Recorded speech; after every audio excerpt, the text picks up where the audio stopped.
introduce everyone to DRUID Talks, Series 2, where we meet experts in the AI, generative AI, robotic process automation, intelligent automation, and conversational AI space.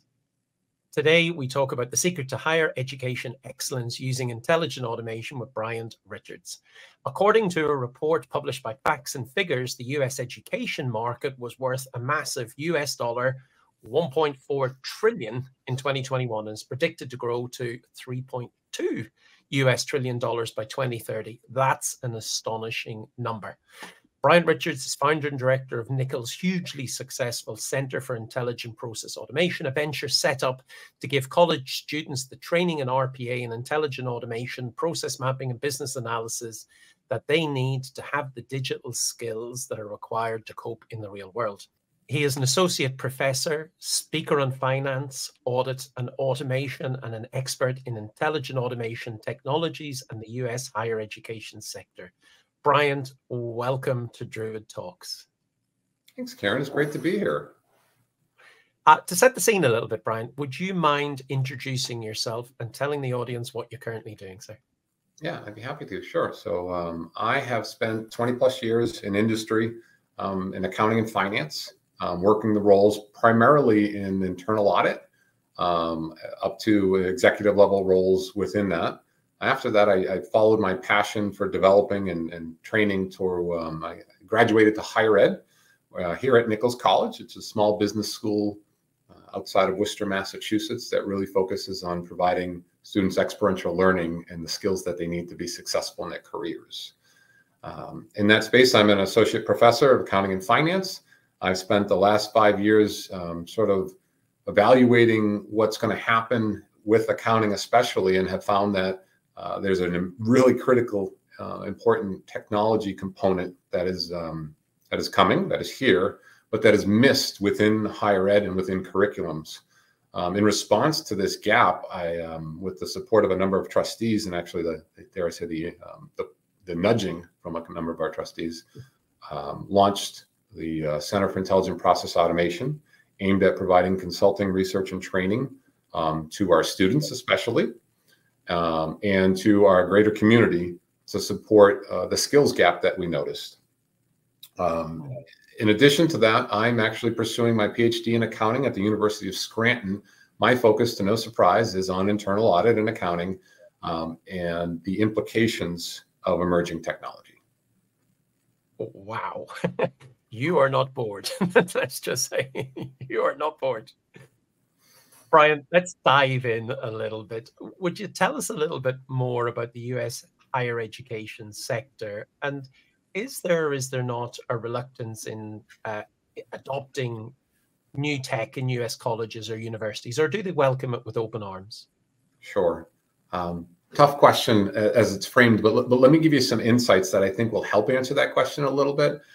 I think the first, you've already said it at this stage, it's a huge marketplace. It's a hugely important industry, and it's an old industry, but it also has a significant amount of variation throughout it. There's a lot of small schools like us, there's a lot of large schools, and we provide different roles to different demographics.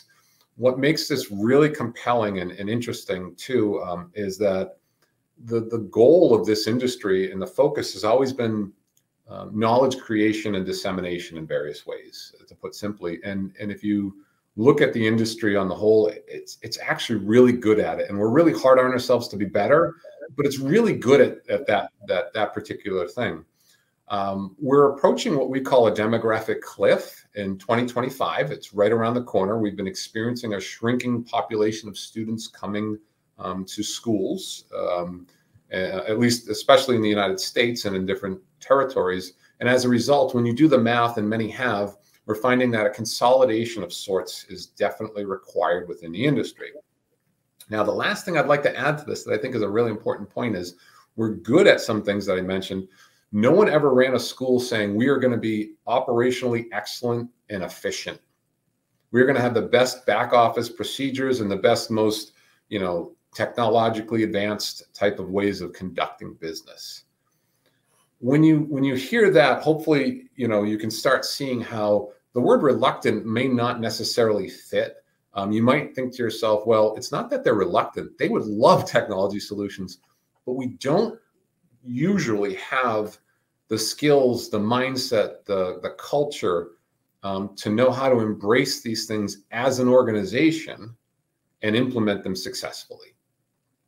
What you will find is that in pockets, especially whether it's faculty-led or pilot-led, there's a lot of folks doing really amazing things within higher ed on this stuff. Do you think in general, though, the US education sector would benefit from intelligent automation, generative AI, conversational AI, or are these nice to have and there's a different, better way? Yes, two reasons. One, it's already well set up. We are not efficient. And if you were looking at any organization, you would find that higher ed, like some of these other older, slowly moving organizations, there's just a lot of opportunity to eliminate waste, to improve, to minimize errors, to improve responsivity. Every one of the use cases within these types of technologies that have already been proven out would work and would be plug and play, very effective if you could get the organization to successfully deploy it. 100%. This would be a savior to many organizations in many ways, especially in light of the Great Resignation, where many folks are switching jobs and keeping talent is harder. In addition to that, what you're going to find is if you look at the educational component of some of these technologies, we at Nichols College have really shocked ourselves. And one of the reasons we led with the center was that teaching with these tools is an experiential way to get business students and frankly other students an experience and a knowledge that we couldn't do in other methods. And then finally, what we're seeing with especially just conversational AI is as much as faculty, we try to sort of be everything to every student and we try to be as flexible as we can. There's a concept of universal design that is impossible to follow as a human being. You can't be everything to every student and match your activities with their learning style. But AI can learn to do that, or AI can be a tool to do that. We just started, a number of us, piloting the introduction of conversational AI in a lot of our classes as a supplement resource, as a guide to enhance critical thinking skills, and as a research tool. And we believe strongly that as time goes on, we can get the students learning better because it gives some of the students a tool that fills in a gap that we couldn't. Oh, wow. Wow. Almost like personalized education. Almost like a moment ago, you said there's use cases, but what AI use cases exist in the higher education space that you're talking about? Sure. So I want to start with, there's some tried and true ones regarding analysis of data, right? So if we're looking at, why do our students succeed? Who succeeds? Who should we recruit? Where should we recruit from? If you look at the pipeline of I think one of our most important things we do, which is student success, analyzing the data historically of all the people who've come here, where they've come from, and maybe what their demographics were, how they did in high school, or and then really trying to figure out which students we're best suited for. How do we get the best results, and how do we make sure we find more of those students, or learn about how to help maybe the other students who are not so successful with? I mean, that's a use case that's already started in a lot of ways. I think we could be a lot better at that, and I think we really need AI to dig into that data. I don't think a person can ask all the questions in time to get those answers. I think that's a really tried and true one in terms of artificial intelligence. What about examples of AI or automation that you or the students have implemented inside of Nichols or outside of Nichols? And what were the key things that you learned doing that, Bryant? Oh, sure. So it's funny. One of the key things we've learned just to start is this: developing the solution is actually really easy. There's use cases out there that are just astoundingly easy. And I'll give you an example. We have a situation where there's a number of utility bills that come in based on every piece of property we have, and somebody has to punch them into an Excel file to keep track of them and to assess them, and and make sure that one, they're right, two, that we understand the trends, and three, we can manage our utilities in an efficient way. we used, just using Power Automate, we were able to collect all of those utility bills in different forms. And then we were able to pull, in some cases, invoices as they came in scanned into the artificial intelligence builder within the Power Automate environment. And it automatically, we taught it to automatically recognize the invoices. And now all the data can come in, and all of the data can automatically be read and punched into an Excel and then visualized using a dashboard, which dynamically updates. And to be honest, that solution is fairly easy to develop, and other sort of related solutions around, you know, clicking or collecting information or formatting information, which exists throughout purchasing and registration, and frankly, every click we make throughout this school, financials, things like that. Wow. Because that's the thing. I think people from the outside, you know, someone who doesn't know automation be thinking that's quite complex. You've described it as matter of fact. Where does it sit on the chain there? Complex to do? Easy to do? I can very quickly teach a first-year student how to do that in a couple of weeks. Wow. That shows you what a business person could do as well. They could very easily, without deep understanding, create the solution. They could create it, and it would probably take, you know, some of my folks, it might take 40 hours to build out the solution I just explained, maybe 80, depending on the complexity of the inputs coming in, which is really, you've got to keep building to kind of match those inputs a little bit. Deployment is where it's actually really challenging. You know, teaching a student how to have the experience to deploy and implement means you have to be comfortable with change management. You have to be comfortable with project management. You need buy-in from certain folks. You need to start building projects around that. And although we work with some folks who are, dare I say, execution oriented in certain departments, some departments aren't really well set up to handle that. So even though you can build the solution and it sounds easy, the deployment can be a challenge. It really can. That's the hard part. That's the bit they say, isn't it? The change management's absolutely key. If we go back a little bit, you mentioned earlier on conversational AI. Do you think conversational AI is a technology that can really work? Because you mentioned one example, but where can it fit? Does it fit? You know, what can you actually do with that tech? I love it. My head's exploding with use cases as I keep digging into this. This stuff's blowing my mind. Yeah. So, wow. So let me start with this. I was in class the other day, and it was a small class, and it's actually an automation class. And I was teaching the students how to do governance, RPA governance. So we're talking about that. And so as we're talking in class, I said, okay, you need to come up with a framework that you feel comfortable you can use to evaluate some companies. I said, why don't you sit for 10 minutes with the four of you and compare the thoughts and try to get a high level framework that you all feel can work for you, which is a complex thing for an undergrad, you know, to get at, but they've done a lot of research. And while they did that, I went on to ChatGPT and I asked ChatGPT to create 2 different cases. And as I'm clicking away, and they're asking, and 10 minutes later, I had 2 separate companies with great detail for which they could now apply that for their presentation. 10 minutes to build 2 cases that were literally 3 pages long, full of detail. I had quotes, I had insights, I had, you know, key performance indicators, estimated statistics.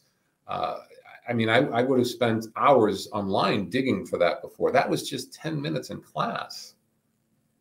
But that's lovely in so many ways. You know, the augmentation, not the replacement of educators. You know, the fact that they didn't have to go away and spend 6 months getting all that research data. Now they can get on with the real work, for want of a better phrase. What advice would you give, Bryant, higher education institutes thinking about starting their digital journey? Number 1, stop thinking and start. Just do it. Start somewhere.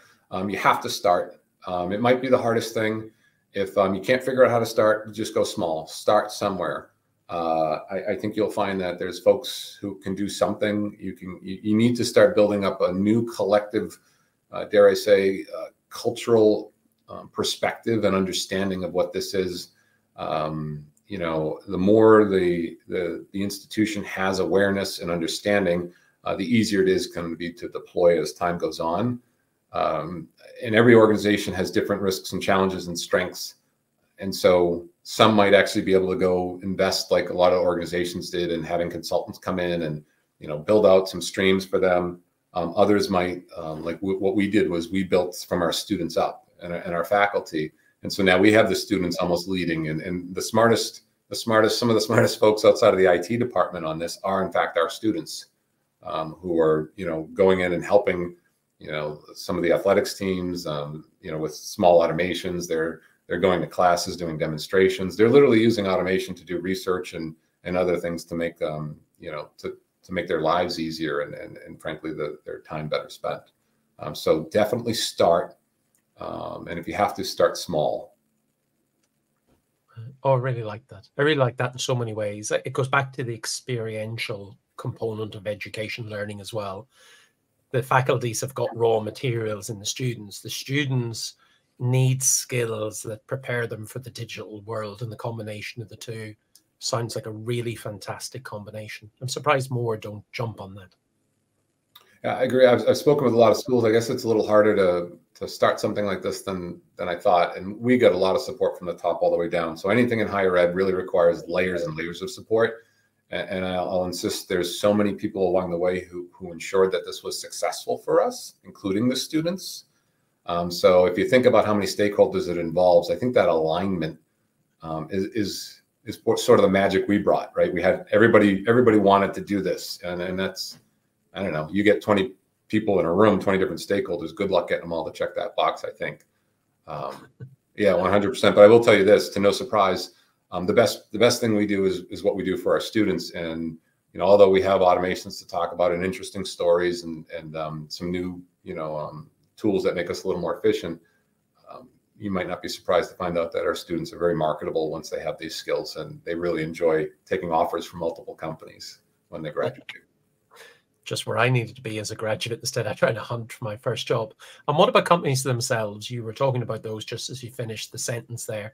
What advice would you give them to get the best ROI out of conversational AI and intelligent automation?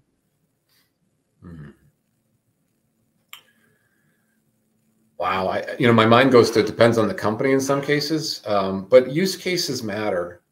The neat thing is there's a lot of folks working on this, and my mind always goes to, and the research always goes to, it might be fun to build. It might be great to play around and explore things, and a lot of folks start that way. But given the amount of collective knowledge we have, not only in the research, but in industry right now, there's tried and true use cases that really matter. They get huge return on investments. The cake is baked. We know how to be successful with them. We don't have to be the first to be there. Pick those.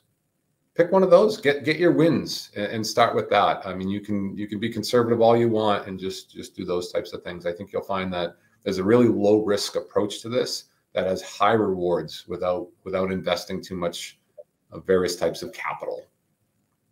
And I think that is such a true statement, because companies sometimes worry about where to begin and what they'll do next. I hope they think about what to do next, but the vendors have all these things worked out over the last 8 to 10 years. There may actually be more that you do once you've implemented and got that flywheel start to spin that you can actually find. I love that, Kieran. And if I can just follow up on that, one of the most impactful things we've seen with everyone we've talked to in the last 5 years, or shown things to, or do demonstrations or work for, is it always comes down to, once they see something, they always say the next thing, which is, hey, could you do, or could this do, right? And so just getting out there and again, start that journey, you'll learn. And the people in industry are really smart at their industries, right? But they're not really sure how this fits yet, but seeing it, all of a sudden, then they start taking ownership for it, and then they can start adapting it to their organization as it makes a lot more sense for them. Yeah, I love the way they do that. I absolutely love that light bulb moment that just gets brighter and brighter and brighter. Bryant, if people want to find out a little bit more about you and the fantastic work that CIPA are doing, how do they do so? Yeah, sure. So I'm always available on LinkedIn. I love new connections, especially in this space. I love sharing and learning. So please, Bryant Richards at LinkedIn. I think I'm the only Bryant Richards out there. So I might be pretty easy to find. Of course, I'm the only Bryant Richards at Nichols College. If you're looking for more information on the Center for Intelligent Process Automation, there is a website out there with a lot of news and kind of gives you a sense for what students have been working on. And that's at cipa.nichols.edu. Fantastic, sir. We'll put that in the show notes as well. Bryant, I'm inspired. If only I had that same education background when I was a student, coming out with real practical conversational AI, robotic process automation, intelligent automation, process mining, change management, business experience. I'd have been worth a fortune. It's no wonder your students are in high demand. And I suspect you have a little more than something to do about that as well, knowing you and knowing the CIPA program and knowing Nichols College as well. Bryant, that was a tour de force when it comes to higher education and the benefits of all of those intelligent automation technologies. Thank you, sir. I really appreciate that. Thank you, Kieran. Thank you for your kind words. I appreciate it. Have a great day, everyone.